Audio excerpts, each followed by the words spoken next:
சங்கமறிவிய காலத்தில் எழுந்த அறநூல்களின் வரிசையில் பதுமனாரால் தொகுக்கப்பட்ட நாலடியாரும் ஒன்றாகும்.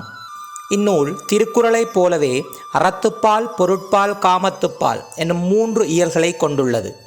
இந்த நாலடியாரிலே நட்பின் விசேடம், உத்தம நட்பு பற்றி கூறும் விடயத்தை நோக்குவோம். இது பி பாசிட்டிவ் தமிழ்.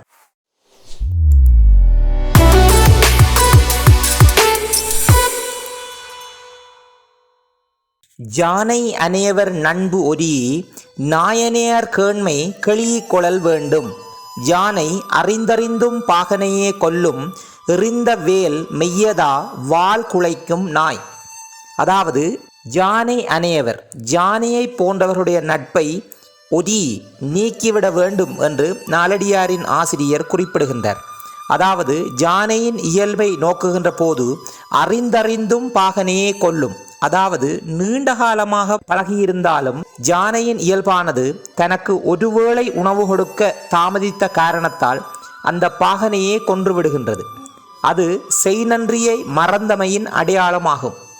நாமும் எம் வாழ்க்கையில் செய்நன்றி மறந்தவர்களுடைய நட்பை உடனே நீக்கிவிட வேண்டும்.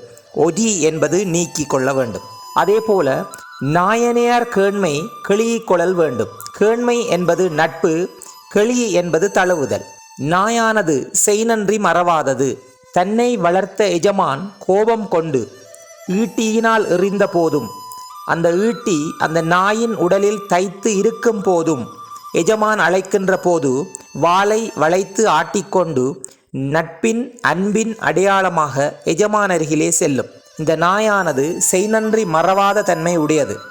நாமும் எம் வாழ்க்கையில் செய்நன்றி மறவாத நட்பை எப்போதும் பேணிக்கொள்ள வேண்டும்.